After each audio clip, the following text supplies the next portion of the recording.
2500 വർഷങ്ങൾക്ക് മുമ്പ് പുള്ളി സഞ്ചരിക്കാൻ വേണ്ടി വന്നപ്പോൾ സഞ്ചരിക്കാൻ ഉപയോഗിച്ച അന്നത്തെ ബാഗാണ്. നമ്മുടെ യൂബിയുടെ ബാഗ് പോലെയല്ല, മുളയുടെ ബാഗ്.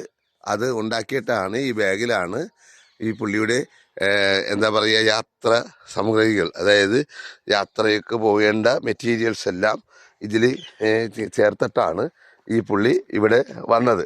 അപ്പം സഞ്ചരിച്ചു കൊണ്ടിരിക്കുമ്പോഴാണ് ശരിക്കും പറഞ്ഞാൽ ഇങ്ങനെ ഒരു സംവിധാനം, അതായത് ബുദ്ധൻ മരിച്ചതിന് ശേഷം ഇങ്ങനൊരു യൂണിവേഴ്സിറ്റി ഉണ്ടെന്ന് ഈ സഞ്ചരിക്കുന്ന ആളറിഞ്ഞത്.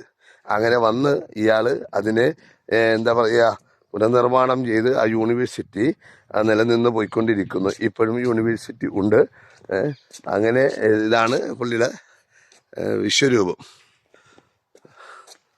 നേരത്തെ കാണുന്ന ഡ്രസ്സ് ഇട്ടതായിരുന്നു, എന്നാൽ ഇപ്പോൾ ഡ്രസ്സ് ഇടാതെ ഈ പുള്ളി സഞ്ചരിക്കുമ്പോൾ ഉപയോഗിച്ചുകൊണ്ടിരുന്ന രീതികളാണിത്.